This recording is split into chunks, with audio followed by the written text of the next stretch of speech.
Hey guys, the time has finally come for me to start working on my Predicta sets.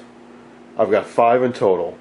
A Princess, a Siesta, 2 Tandems, but first up is going to be this holiday set. It's a 21-inch screen with a transformerless series filament wired chassis. I've already done an earlier video on this set, and I do know that the picture tube has been replaced with a 6.3 volt filament version, and it is good. I also took a look at the chassis and discovered that although it's in decent condition, both the fusible resistor and the current limiting thermistor had exploded. So I'm not quite sure what might have caused that. Well, I can imagine that there's a filter cap that's bad, and that's probably why the fusible resistor exploded.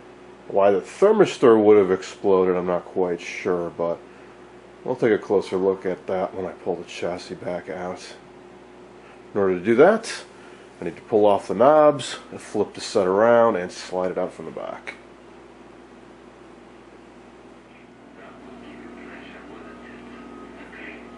I removed the back, disconnected the yoke cables and the high voltage lead and the speaker, and I slid the chassis out. So now I get it up on the workbench and get started working on it.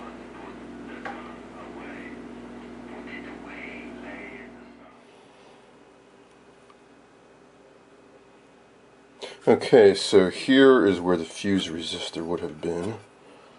All that's left of it should be one of these, and there should be a couple silicon rectifiers up here. I can't remember. I have to go back and watch the earlier video I did. I can't remember if I removed those or if they were already gone. And underneath here, these 2 leads here, that would have been the thermistor. I think it's supposed to have an 800 ohm cold resistance and something like less than 10 ohms when it's hot. That's in series with the tube filaments, and it provides it with a soft start. I picked up some CL90s, which is similar, but it has a cold resistance of 120 ohms, so not quite as much as 400, but it's the closest thing I could find. Alright, so the set seems to be pretty much original, I think.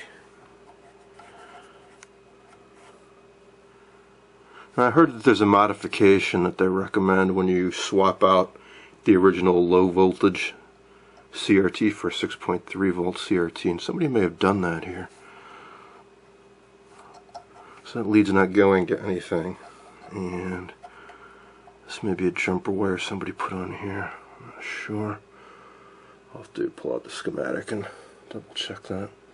Alright, so I've already gone ahead and ordered up every part that I need, or at least that I think I'll need. I went through the parts list quite carefully. And you got everything from Moser Electronics. So, where to start? Well, normally I would start with a power supply, but in this set I am going to dive right into this, which I know is going to be the bulk of the work. So the main sections we've got here, one is the power supply, which is kind of scattered around the chassis. We've got the fusible resistor, should be a couple diodes up here, and then we got the filter caps down below and some power resistors, I believe, to divide the voltage down for various circuits. And we've got the tuner, just VHF in this version. There is also a UHF option in some other sets. We've got the IF. Probably won't need to do a whole lot of work on this. There is another circuit board underneath this RF shield, but there really are very few components that are likely to be bad in there. Maybe some of the resistors have drifted off, that's the most likely thing. But there aren't a whole lot of paper caps, if any. And we've got the high voltage flyback and rectifier in here. And then here, this is the sweep board. So horizontal and vertical amps and oscillators and sync separator and so on. And this is what all the people are talking about when they talk about what a pain it is to work on these sets. They mean working on this board, because this is where usually most of the problems are. And to work on it, to really do it right, you need to unmount the circuit board, because you cannot get at it unless you do, because there's stuff in the way. If you look underneath here, a whole bunch of parts in the way, and metal. So in order to get it off, well, you need to undo all these wires and then bend up a few bent over and soldered on lugs, very similar to the Philco Town & Country set I was working on a few weeks ago. One of the reasons I want to start working this right away is that I know I've got some damaged tube sockets, which is very common with this one. There should be more to it. It should look more like this. So this whole piece of Bakelite type material is completely gone, and some of these other sockets might be damaged too, so I don't think I've got anything like that on hand, so I'm going to need to ask around and see what the recommended replacement is. Boy, some of these tubes are really hard to get out. It's a problem with these boards is over the years when service would replace tubes, you sometimes have to really crank on these to get them out, and while you're wiggling this around, you're cracking the traces underneath and damaging the sockets. And then of course there's the paper caps we want to replace. These hybrid modules are known to go bad, so I may be rebuilding some of those. At the very least, I want to rebuild the one in the vertical circuit. I've had to order a special high voltage mica cap for that. Alright, so it went fairly well with the Philco Town & Country when I took the board out. So I'm going to follow that same technique. What I did was I took some masking tape and wrapped a piece around every wire, and I wrote on it. Unfortunately, I gotta say, I was aided a lot in the Philco Town & Country because there was writing on the circuit board next to each lug telling you what it was, like B plus or contrast control, whatever. These don't have any labels. So I'm going to look into service info, and they may have a legend, and they may label these like A, B, C, D, E. If not, I think I'll just come up with my own convention. Maybe grab a piece of paper and make a little diagram and just start numbering these.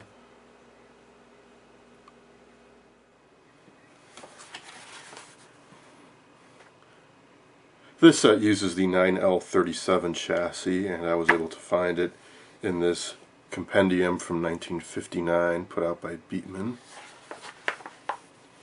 And they do have labels for each lug.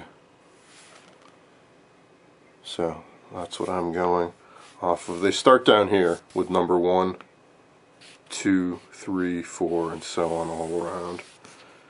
They actually use designators L1U, L2U. I'm just putting down 1, 2, 3, 4 on my chassis. Putting down little painter's tape labels and writing on each one as I take them off. Tedious, but you'll see once I get it off, it actually makes it rather easy to work on. But of course, to try it out, you have to hook everything back up, and you do not want to have to take it off again. So I am going to replace anything and everything once I get this taken off.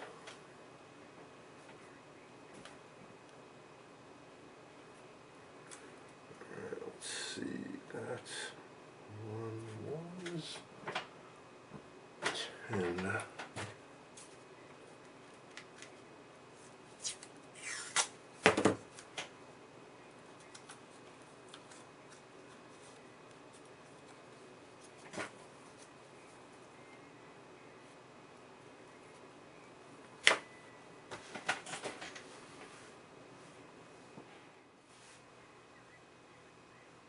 Things were going fine with unwrapping the wires and labeling them until I got to this point.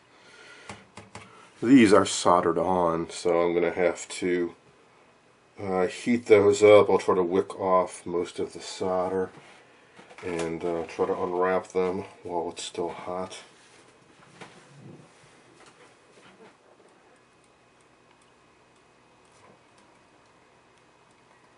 I'm not sure if this was done at the factory or if this is from some old repair.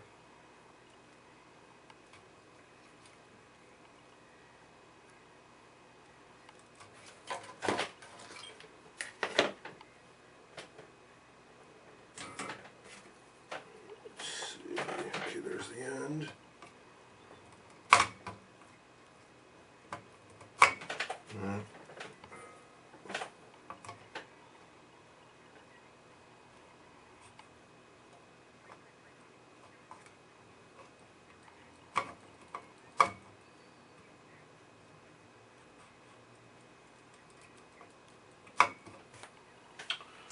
Oh, what a pain. There we go.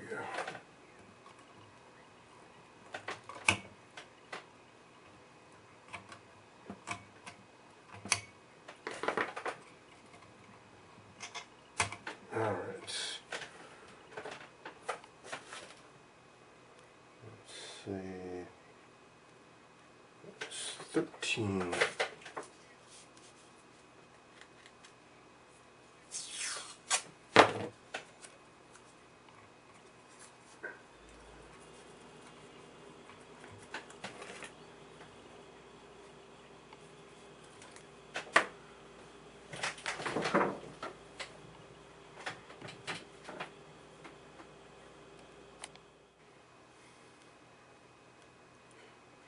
Alright, I got every wire unwrapped and labeled.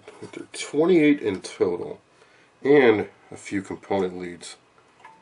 2 resistors here, and a capacitor over here.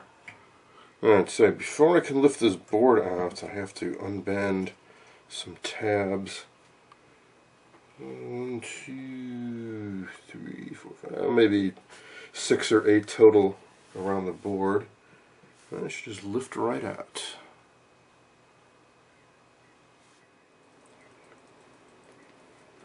Here's one of those lugs. I'll try heating it up and then bending it over. I just lifted the whole board right up. Whatever gets the job done. Right, now it's disconnected. Carefully bend it up because I do want to reuse these. Right.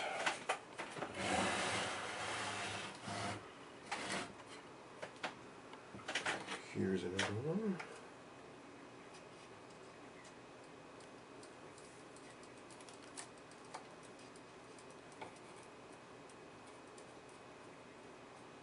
It's going to be a little tough to heat up because one side is actually connected to the whole metal chassis and it's drying the heat away. There we go.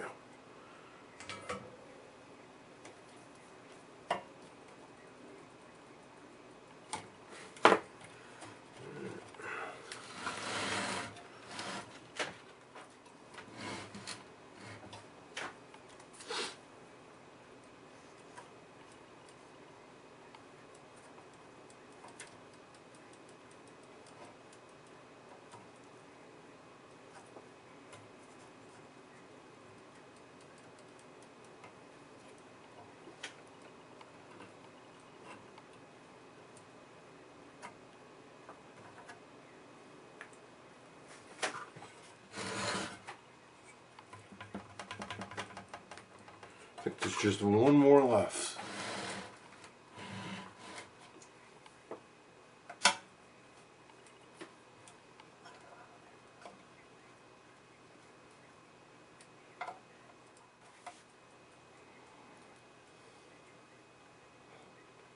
Alright, I think that's it.